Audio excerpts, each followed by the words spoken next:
오늘 본문에 우리가 이 보배를 질그릇에 가졌으니 라고 했는데, 질그릇은 우리 자신을, 인생을 말하는 것이고, 또 보배는 예수 그리스도를 의미하는 것입니다. 본문에 바울은 질그릇 같은 우리 인생이 겪는 여러 절망적인 그런 상황들, 질그릇이 처하게 되는 상황들을 묘사하고 있습니다. 사방으로 우겨쌈을 당하기도 하고, 답답한 일을 당하기도 하며, 그리고 박해를 받기도 하고, 거꾸로 뜨림을 당하기도 한다 라는 것이죠. 그러나 정말로 다행스러운 것은 그 질그릇은 보배를 담고 있다 라는 것이죠. 그 보배, 곧 예수 그리스도로 인해서 질그릇이 처하게 되는 그런 모든 절망적인 상황으로부터 넉넉히 이길 수 있다라는 선언이 오늘 본문에 기록된 말씀입니다. 인간을 보면은 어느 때는 정말 강하고 그리고 참 대단하다라는 생각이 들 때가 종종 있습니다. 어떤 시련이나 문제나 장애에도 굴하지 않고 그 모든 환경을 극복해내고야만은 그런 우리 인간의 강인함이 보여지지 않습니까? 그리고 도저히 할 수 없는 것들, 그런 것을 그야말로 불굴의 의지를 가지고 끝끝내 해내는 그런 끈기와 그리고 강단을 보이기도 하는 것이 인간입니다. 그런가 하면 여러 두려움과 난관과 한계에 맞서서 정면으로 그것에 맞서가지고 도전하는 그런 용기와 기백을 보이는 것, 그것이 또 우리 인간이기도 합니다. 그래서 그런 여러 강함, 또 대단함, 그런 것들을 보이는 무용담들을 우리가 듣게 되지 않습니까? 그런 인간의 모습을 보면 인간이 참 강인하다, 그런 생각이 들기도 하는데, 그런데 한편 우리 인간의 연약함을 보여주는 일들이 또 얼마나 많습니까? 여러분, 작은 것에도 불안해하고 두려워하는 것이 우리 모습 아닙니까? 여러분, 지난 한 주간을 한번 돌아보십시오. 별거 아닌 것에도 금방 낙심하고 좌절하는 그런 연약한 모습들이 우리에게 또 있습니다. 사소한 일에도 마음이 금세 요동하고 그리고 깨집니다. 일이나 관계에 있어서 조금 힘든 것이 있으면은 어느새 자기 연민에 빠지고, 그리고 또 자책하기도 하고 스스로 판 무덤에 들어가기도 하는 것, 그것이 우리의 연약한 모습인 것이죠. 사실 그런 예를 들지 않더라도 우리에게 있는 수백 수천 가지의 그런 육신의 질병들, 또 정신적인 또 심리적인 질병들 뿐만 아니라 정서적이고 인격적인 장애들만 본다 하더라도 우리 인생이 얼마나 연약한 존재인가 금방 드러나는 대목 아니겠습니까? 성경은 그와 같은 우리 인생의 본질을 너무도 잘 알고 있습니다. 그래서 이사야 45장 5절에 우리를 향해서 질그릇 조각 중 한 조각 같은 자야 라고 이렇게 부르고 있는 걸 볼 수 있습니다. 그리고 상한 갈대요 꺼져가는 등불이다 라고 성경이 이렇게 부르고 있는 대목 우리가 잘 알고 있지 않습니까? 특히나 하나님께서는 사람을 창조하시고 아담이라 이렇게 칭하셨습니다. 아담은 흙이라는 뜻입니다. 그래서 우리는 하나님께서 최초의 인간을 향해서 너는 흙이니 라고 부르신 이 사실을 잊으면 안 되는 것입니다. 우리의 이름은 깨어지기 쉬운 아담, 곧 흙인 것입니다.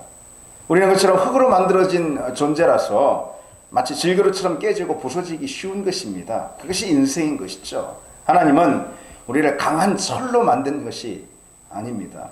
빛나는 보석으로 만드신 것도 아닙니다. 흙으로 만드셨어요. 그래서 연약합니다. 상처받기 쉬운 존재가 바로 인생이다라는 것이죠. 그래서 인생은 때로 기쁨도 행복도 누리지만은 그보다는 언제나 문제나 질병 그리고 장애로 둘러싸여서 결국은 마침내 사망의 공격을 받고 그 인생이 쓰러지는 것, 그것이 바로 우리 존재다라는 것입니다. 그래서 한 시편 기자는 이렇게 고백하지 않습니까? 우리의 연수가 70이요 강하면 80이라도 그 연수의 자랑은 수고와 슬픔뿐이요 신속히 가니 우리가 날아가니이다. 그게 인생이라는 것입니다. 오늘 바울도 우리 인생이 처한 그런 상황들을 묘사하고 있습니다. 사방으로 우겨쌈을 당하고요, 답답한 일, 박해, 그리고 심지어는 거꾸로 뜨림을 당하는 일들로 가득하다라는 것이죠. 더욱이 우리 인생은 마치 질그릇 같아서 그러한 일들을 당할 때마다 너무 쉽게 깨지고 부서지며 그리고 상하고 멍드는 그것이 바로 우리 존재라는 것입니다. 바울은 본문에서 그런 질그릇의 상황, 질그릇에 피할 수 없는 형편들을 보여주고 있습니다. 물론 그것은 자기 인생이 걸어온 그것을 그대로 그 자기 인생의 경험을 간증해 주는 것이 자기 이야기를 말하는 것입니다. 바울이 고린도 후서를 쓸 당시 3차 선교 여행 중에 에베소 교회에서 한참을 목회하던 그런 때였습니다. 그러니까 주후 55년 무렵이었을 것입니다. 당시 바울은 에베소 교회를 목회하면서 주변 지역으로 활발하게 전도 활동을 펼치고 있었습니다. 그런데 바울은 그 가운데 맹수와 더불어 싸웠다. 그 시기에 맹수와 더불어 싸웠다. 이렇게 회고하고 있는 걸 볼 수가 있습니다. 그의 목회와 전도가 그의 사역이 얼마나 힘들고 처절했으면은 마치 맹수와 더불어 싸웠다. 그렇게 회고하고 있겠습니까? 심지어 바울은 줄이고 헐벗고 박해 가운데 정처 없이 떠돌며 그리고 심한 멸시를 받을 때마다 자신이 세상에서 마치 쓰레기와 찌꺼기처럼 여겨진다 라고 그렇게 고백한 적이 있습니다. 바울처럼 그렇게 아주 강한 그런 사도가 말이죠. 꺾이지 않는 그런 불굴의 사도, 그렇게 우리가 여기고 있지 않습니까? 그런 사도도 마치 내가 세상 가운데 쓰레기처럼 그리고 찌꺼기처럼 여겨질 때가 있다라고 고통스러워하는 그런 모습을 보면 참 이 대목에서 우리도 안타까워지는 것입니다. 뿐만 아니라 교회 안에서까지 교인들의 반대와 노골적인 적대감으로 인해서 온갖 수모와 모욕을 당하기도 하고 그것이 마음에 큰 눌림이 되는 일이 많았다라고 이렇게 고백하고 있습니다. 오늘 본문은 바울이 그처럼 자기가 겪은 여러 그 인생의 질그릇의 체험들 있죠. 그것을 통해서 우리 인생이 처한 그런 형편들을 보여주고 있습니다. 비단 바울뿐이겠습니까? 우리 인생 역시 그와 같은 질그릇의 처지를 경험하게 된다는 것이죠. 특히 바울은 인생을 질그릇에 이렇게 비유하고 있지 않습니까? 그러니까 질그릇 같은 인생이 만나게 되는, 깨지기 쉽고 부서지기 쉬운 질그릇이 만나게 되는 여러 질그릇의 상황들, 그것을 바울은 오늘 본문에 4가지로 특별히 요약을 하고 있는데요. 첫 번째로 질그릇 인생이 겪는 처지가 무엇으로 바울이 말하고 있습니까? 사방으로 우겨쌈을 당한다. 그렇게 말하고 있습니다. 본문에 사방으로 우겨쌈을 당하여도 라는 이 말은 이제 완전히 짓눌린 그런 상태를 말하는 것입니다. 무엇인가 억눌리고 꽉 죄이는 그런 상황을 말하는 것이죠. 그러니까 여러 환경적으로 또 심리적으로 압박이 아주 심한 그런 상태를 뜻하는 것입니다. 그래서 그 압박이 사방에서 옥죄어 와서 사면초가에 빠진 상태인 것이죠. 그것이 질그릇 같은 인생의 때로 만나게 되는 그런 처지, 형편이다라는 것이죠. 우리는 어떻습니까, 여러분? 우리와는 거리가 먼 이야기입니까? 외래어 중에서 우리나라 사람들에게 가장 많이 쓰이는 그런 외래어 단어가 있다는데 그게 바로 스트레스라는 단어랍니다. 그만큼 직장 생활이나 여러 환경에서 심리적 압박을 많이 받고 있다라는 것이죠. 스트레스는 우리가 가장 많이 이제 사용하는 단어인 만큼 가장 많이 받고 있는 우리 삶의 처지다라는 것을 가르쳐주고 있는 것이죠. 뭐 어느 정도 스트레스를 받는 것이 아니라 그 스트레스가 일상이 되고 또 아주 심해지면은 심리적인 문제뿐 아니라 심지어 생리적인 문제까지 겪는 그런 사람들도 간혹 있습니다. 그 대표적인 증세가 이 탈모입니다. 여러분 스트레스 많이 받아가지고 탈모를 경험한 적이 있습니까? 저는 실제로 이 스트레스 심하게 받아가지고 저는 머리뿌리가 깊어가지고 그런지 잘 안 빠지고요. 심하게 원형 탈모를 겪는 그런 사람들 간혹 본 적이 있습니다. 그런데 그보다는 사실 생리적인 그런 문제들, 신체적인 문제 그런 것보다도 심리적인 문제가 훨씬 심각한 것이죠. 불안 증세나 강박감에 사로잡히기도 하고요. 스트레스를 많이 받다 보면. 그러다 보면 또 어느 경우는 이 분노 조절에 이 장애가 생기는 그런 경우도 있습니다. 혈압이 막 우리식으로 말하면 그냥 열이 확 올라가지고 그래서 그냥 짜증이 나고 M1 사람들에게 막 그런 분노를 이렇게 쏟아붓는 그런 경우도 있지 않습니까? 스트레스가 심해서 자기 안으로 향하게 되면은 강박감이나 우울감으로 나타나는 것이죠. 그런 감이나 밖으로 확 분출이 되면은 분노나 적대감으로 이게 터지게 되는 것입니다.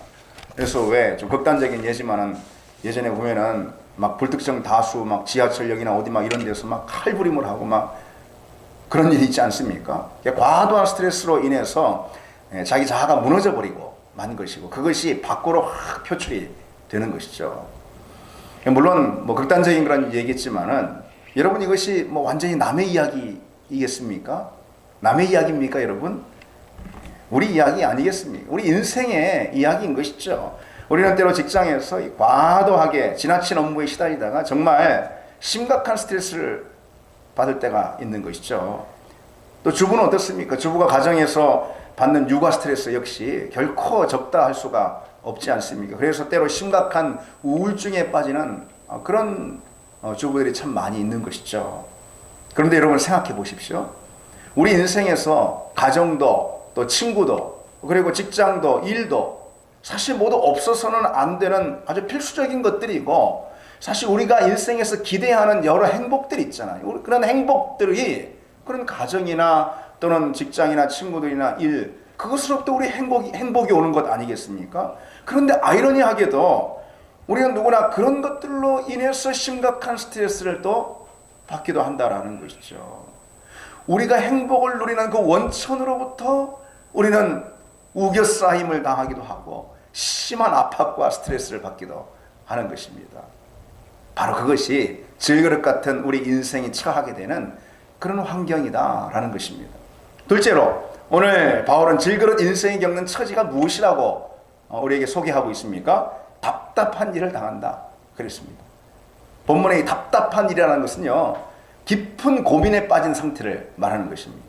이러지도 저러지도 못해가지고 아주 곤혹스러운 그런 상황을 뜻하는 것입니다. 마치 건너야 할 다리가 이쪽 편에도 또 저쪽 편에도 다 끊어져가지고 어디도 선택할 수 없는 그런 꼼짝달싹 수 없는 그런 상황을 말해주는 것이죠. 여러분 우리는 인생을 살면서 그런 답답하고 암담한 상황을 겪어본 사람이 없습니까 여러분? 그런 때가 있지 않습니까? 그렇게 답답하게 된 것 무엇 때문이겠습니까? 왜 답답합니까? 답이 없으니까 답답하는 것입니다. 답이 없어서 출구가 없는 것입니다. 무엇을 선택해도 여전히 문제는 남게 되는 거예요. 어떤 답이나 어떤 길을 선택해도 결국 큰 곤란에 빠지게 되는 것입니다. 여러분 그렇다면 그보다 절망적인 상황은 없지 않겠습니까? 우리 인생 가운데 그런 경우는 없습니까? 바울은 그런 경험을 자주 경험했던 거예요.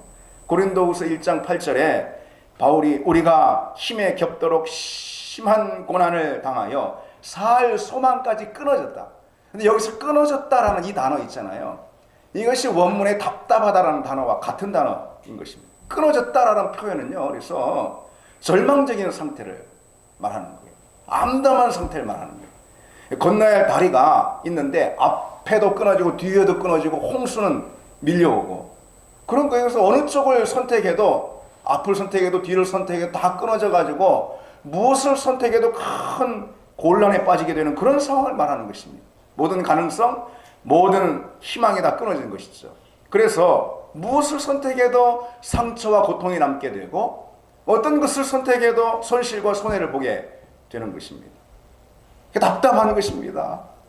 그게 바로 질그릇과 같은 우리 인생이 처하게 되는 환경이다 라고 바울은 말하고 있죠. 세 번째로요. 뭐 여기 이 정도만 해도 힘들어 죽겠는데 아직 더 남았습니다. 세 번째로 바울이 본문에서 질그릇 인생이 겪는 처지를 무엇으로 소개하고 있습니까? 박해를 받는다 그랬습니다. 본문에 이 박해를 받아도 라는 이 단어는요 디오코메노이라는 그런 헬라어 단어인데요 사냥감이 되어가지고 추격을 당하는 그런 뜻이 있습니다. 바로 궁지에 몰린 그런 상태를 말하는 것이죠. 박해를 받는다라는 것은요 코너에 몰려서 이러지도 저러지도 못하는, 그래서 꼼짝달싹 못하고 먹잇감이 되는 그런 형국을 말하는 것입니다. 여러분 복싱 경기를 한번 떠올려 보십시오.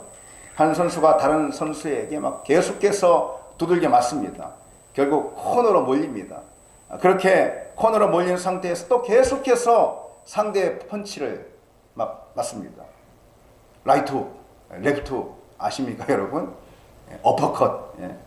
연신 두들겨 맞는 것이죠. 머리며 턱이며 복부며 정신없이 가격을 당하는데 라운드가 끝나는 벨이 울릴 생각 전혀 하지 않는 것입니다. 아직 울리려면 멀었습니다.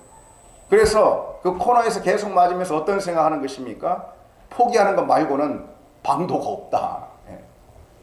그런 생각이 들게 되는 것이죠. 포기하는 것 말고는 다른 방도가 없다. 다 시도해봐도 어디로도 빠져나갈 길이 없다. 이런 생각이 드는 것이죠.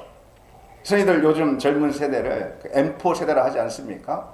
근데 뭐 M4 세대라 말하는데 이 시대가 M4 시대다 이렇게 말할 수 있을 정도로 그렇게 말하면 너무 어둡게 본 것입니까? 여러 가지로 계속해서 그 좀 더 나은 삶을 시도해 보지만은 결국 코너에 몰리게 되고 그래서 포기하게 되는 그런 경우가 많이 있다라는 것이죠. 어느 대학에서 청년들에게 설문조사를 했다는 것입니다. 그 설문조사를 하기를 당신은 무엇을 포기했습니까? 라고 그런 질문을 던졌습니다. 그 질문에 대한 답을 순서대로 이렇게 나열을 하면 이렇습니다. 결혼을 포기했다라고 답한 청년이 56.8%입니다. 그런 거 보면 저는 참 다행스럽습니다. 꿈과 희망을 포기했다라고 답한 청년이 56.6%, 내 집 마련 포기했다라고 답한 청년이 52.6%, 출산을 포기한 젊은이들도 41.1% 이렇게 조사가.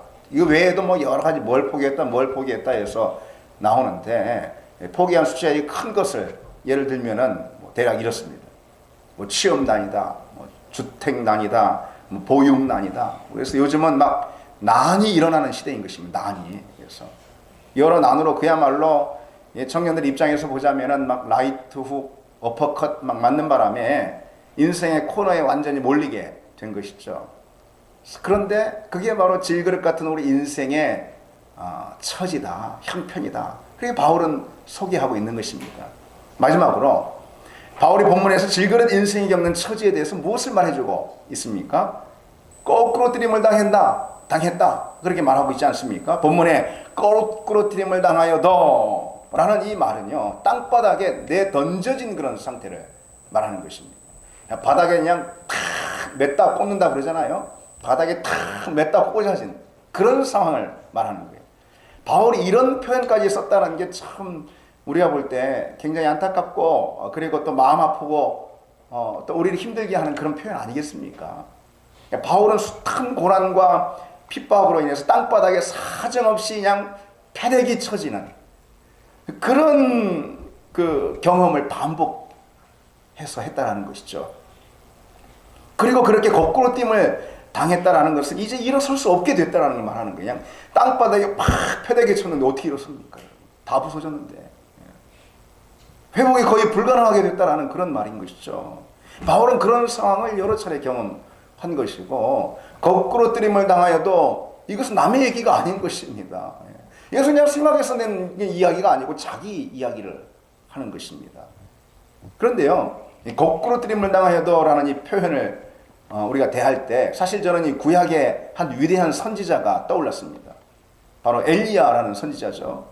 엘리야는 아합왕과 왕비 이세벨이 이스라엘 가운데 들여온 그 우상을 척결하기 위해서요, 정말 모든 힘을 다해서 할 만큼 다 했어. 엘리야가 자기 힘을 다 쏟아서 자기가 할 수 있는 건 다 했어. 그러나 이세벨의 반격은요, 예상보다 훨씬 더 거센 거예요. 이쯤 하면 이만하면 됐지. 난 아주 내 모든 힘을 다 들여 다 했어. 내 해볼 건 다 했어. 하나님을 위해서.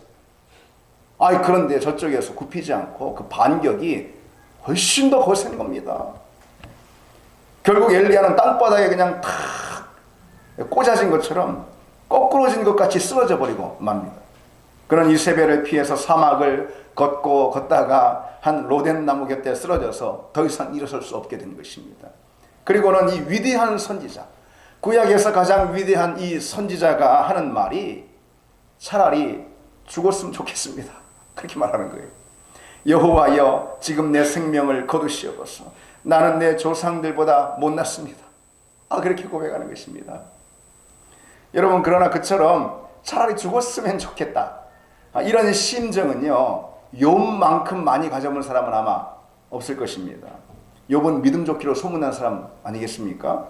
그러나 욥은 정신을 차리지 못할 정도로요, 앞뒤 좌우에서 들려오는 그런 고통스러운 비보로 인해서 완전히 그야말로 거꾸로 들임을 당하고 맙니다. 결국 욥은 차라리 죽었으면, 차라리 내가 태어나지 않았으면 하면서 욥기 3장에 보면은 저주를 퍼붓는데, 무엇에 저주를 퍼붓냐면은 그의 태어난 날, 그의 생일을 향해서 저주를 퍼붓는 것을 볼 수 있습니다. 욥처럼 극단적인 그런 상황은 아니라 하더라도 그런 비통한 탄식은 우리 인생 모두에게 사실 예외 없는 상황들 아니겠습니까? 누가 그것으로부터 예외가 있다라고 말할 수가 있겠습니까?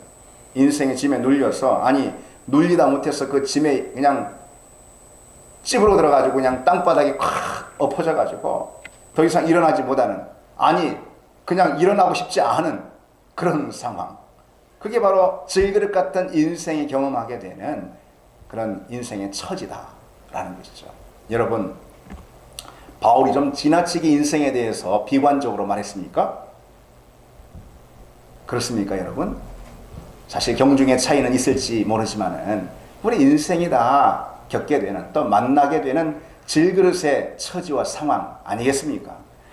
바울은 오늘 본문에서 질그릇 인생 가운데 놓인 처지들에 대해서 쭉 나열하며 이야기했는데요, 바울이 그저 단지 그냥 질그릇에 불과했더라면은 여러분, 그처럼 불행한 일이 또 어디 있겠습니까? 그럼 그는 산산이 깨어지고 말았을 것입니다. 아무런 소망도 기대할 수가 없었을 것입니다. 바울이라는 그 이름은 오늘 우리에게 기억되지도 않았을 것입니다. 그냥 그가 질그릇에 불과했다면 말이죠. 그러나 오늘 바울이 무엇을 선언하고 있습니까? 우리가 사방으로 오개쌈을 당하여도 쌓이지 아니하며 답답한 일을 당하여도 낙심하지 아니하며 박해를 받아도 버림받지 아니하며 거꾸로 뛰름을 당하여도 망하지 아니하고 선언하고 있지 않습니까? 질그릇의 절망적인 형편을 통렬하게 극복하는 그런 위대한 선언이 오늘 기록되어 있습니다. 그럼 무엇으로 인해서 질그릇 인생 가운데 그처럼 위대한 승리가 선포될 수 있었겠습니까? 바로 질그릇에 담긴 보배 때문인 것이죠. 오늘 본문을 보십시오. 우리가 이 보배를 질그릇에 가졌으니, 보배는 바로 예수 그리스도 복음을 의미하는 것이죠. 그 예수 그리스도 그 보배가 깨어지기 쉬운, 그리고 여러 질그릇의 형편과 처지에 놓여서 부서져 버릴 수밖에 없는 그 질그릇 안에 담겼다, 그렇게 선언하고 있는 것입니다. 여러분, 우리는 질그릇 맞습니다. 질그릇 아니라고 우길 사람이 어디 있습니까? 질그릇이 찬 형편은 사방으로 우겨쌈을 당하고 답답한 일, 박해, 거꾸로 뛰림을 당합니다. 그 역시 틀림없이 우리에게도 맞는 말 맞습니다. 그러나 우리는 그저 단지 질그릇은 아니라는 것이죠. 우리는 보배를 담고 있는 질그릇이라는 것입니다. 그 보배로 인해 질그릇인 우리는 질그릇이 처하게 되는 모든 형편으로부터 넉넉히 승리를 외치고 극복하는 사람들이라는 것입니다. 물론 질그릇이나 질그릇이 처하는 환경 자체가 달라지는 것은 아닙니다. 예수 믿는다고 질그릇이 금그릇 되는 것이 아니라 그런 것입니다. 오히려 질그릇의 본질과 그 모든 형편 가운데서 새로운 소망과 승리를 선언하는, 노래하는 그런 은혜를 누리게 되었다. 왜요? 우리 안에 있는 보배로 인해서 그렇다는 것이죠. 따라서 우리는요, 매일같이 우리 안에 무엇이 담겨 있는가 여러분 볼 줄 알아야 합니다. 우리 안에 담긴 그 보배를 볼 줄 알아야 하는 것입니다. 그리고 그 보배가 질그릇인 우리 가운데 어떤 능력과 권세가 되는지 분명히 알고 있어야 하는 것입니다. 그렇지 않으면은 질그릇에 깨어질 수밖에 없는 형편 가운데서 우리는 좌절하고 낙심하게 되거나, 아니면은 자꾸 그 질그릇을 무슨 금그릇, 은그릇으로 만들려고 자꾸 애쓰는 것입니다. 겉모습을 새롭게 하려고 애쓰는 것입니다. 그래봐야 소용없는 것인데요. 우리는 그 질그릇 분명하지만 그 안에 무엇이 담겼는가, 우리 안에 어떤 일이 일어났는가 우리는 볼 줄 알아야 한다는 것입니다. 다시 말해서 우리는 내가 누구인가, 내가 어떤 존재인가, 하나님께서 나를 위해서 무엇을 행하셨는가, 예수 그리스도를 통해서 내게 일어난 일은 무엇인가, 이것을 질문해야 하고 그 질문에 대한 답을 말씀을 통해 찾는 삶이 되어야 한다는 것이죠. 무엇입니까? 한마디로 이 보배를 질그릇에 가졌다라는 것이죠. 여러분, 예수 그리스도로 인해서 우리 안에 무엇이 일어났다는 것입니까? 그리스도로 인해서 우리 안에 하나님의 구원이 주어졌지 않습니까? 데살로니가전서 5장 5장 9절에 우리 주 예수 그리스도로 말미암아 구원을 받게 하심이라. 예수 그리스도로 말미암아 구원이 주어졌어. 또한 예수 그리스도로 인해서 우리 안에 어떤 일이 일어났습니까? 에베소 2장 5절에 허물로 죽은 우리를 그리스도와 함께 살리셨다. 살아나는 역사, 생명의 역사가 일어났다는 것이죠. 그래서 주님은 내가 곧 길이요 진리요 그리고요 생명이니 말씀하시는 것이죠. 또한 그리스도 예수로 인해서 우리에게 무엇이 일어났습니까? 하나님의 나라 곧 천국이 선물로 주어졌다는 것이죠. 디모데후서 4장 18절에 주께서 나를 그의 천국에 들어가도록 구원하시리니 그랬습니다. 주께서 곧 그리스도라는 그 보배로 인해서 우리가 천국을 선물로 누리게 되었다는 것이죠. 예수 그리스도는 질그릇 인생인 우리 가운데 그와 같은 보배가 되신다는 것입니다. 무엇보다도 그리스도 예수로 인해서 우리 안에 일어난 일이 무엇입니까? 무엇보다도 무엇입니까? 하나님의 우리를 향하신 사랑이 확증되었다. 무엇을 통해서요? 보배 되신 예수 그리스도를 통해서. 로마서 5장 8절에 그리스도께서 우리를 위하여 죽으심으로 하나님께서 우리에 대한 자기의 사랑을 확증하셨느니라 했습니다. 여러분, 어떤 특권보다도 가장 놀랍고 영광스러운 특권은 하나님의 사랑을 받는 특권임을 믿습니다. 아멘 하십니까 여러분? 우리가 누구라는 것입니까? 우리는 하나님의 사랑받는 존재라는 것이죠. 우리는 질그릇에 불과하지만 우리 안에 담긴 보배 예수 그리스도로 인해서 우리를 그처럼 사랑하신 하나님의 사랑이 확증되었고, 따라서 우리는 날마다 어떤 환경, 어떤 질그릇의 처지 안에서도 우리는 하나님의 사랑받는 존재다. 그 사실 잊지 말아야 한다는 것입니다. 여러분 같이 한번 해보겠습니다. 나는 주님의 사랑받는 자녀다. 우리는 어느 순간에도 설령 우리가 비록 허물 가운데 있다 하더라도 하나님의 사랑받는 존재 맞습니다. 어떤 상황 가운데 있더라도 우리는 주님의 사랑받는 자녀라는 이 정체성 결코 변함이 없다는 것이죠. 고통 가운데 있다 하더라도, 때로 아픔 가운데 있다 하더라도, 심지어 허물과 죄 가운데 있다 하더라도 우리는 여전히 주님의 그 사랑 안에 있다는 사실을 잊지 말아야 하는 것입니다. 우리 인생이 사방으로 우겨쌈을 당하고 오늘 바울처럼요 거꾸로 뜨림을 당한다 하더라도 우리를 향하신 하나님의 사랑은 결코 변함이 없는 것입니다. 여러분, 10,000원짜리 지폐가 좀 구겨진다고 1,000원짜리 대접받는 거 아니지 않습니까? 좀 구겨져서 10,000원짜리는 언제나 10,000원짜리 아니겠습니까? 우리 인생이 좀 구겨지고 망가지고 그리고 엎어지고 해도 여전히 우리는 주님의 자녀 맞다라는 것이죠. 주님의 사랑받는 자녀 맞다라는 것입니다. 그래서 다른 것은 다 잊어도 하나님의 사랑이 여전히 우리 가운데 있다라는 이 사실만큼은 잊지 말아야 하는 것입니다. 그거 잊으면 우리는 그냥 질그릇인 거예요. 그냥 아무것도 아닌 질그릇인 거예요. 질그릇 안에 보배 예수 그리스도로 인해서 우리에게 주어진 가장 놀라운 사실, 하나님이 우리를 사랑하셨다. 그 아들 예수 그리스도를 희생하시기까지 우리를 사랑하셨다. 우리는 하나님의 사랑받는 자녀다. 바로 그것입니다. 우리가 그것을 기억할 때 바로 그 사실은 우리의 모든 질그릇의 형편들로부터 우리를 넉넉히 건져낼 줄 믿습니다. 그러니 여러분, 우리는요 어떤 상황이 있다 하더라도 좀 믿음의 호연지기를 가져야 합니다. 우리가 때로 힘들고 안 풀리고 어려움이 있어도, 넘어지고 낙심하는 일이 있어도 우리는 여전히 주님의 사랑 안에 있다라는 그 사실 결코 변치 않는다라는 것, 이게 가장 중요한 것입니다. 다른 세상의 어떤 것보다도 그것이 가장 중요한 것입니다.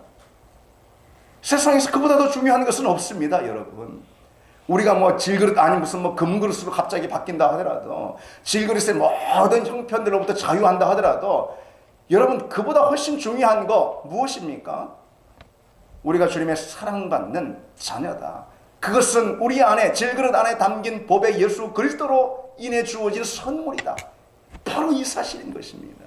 이 사실보다 중요한 것은 없습니다. 우리는 그래서 늘 그것을 잊지 말고 기억해야 하는 것이죠.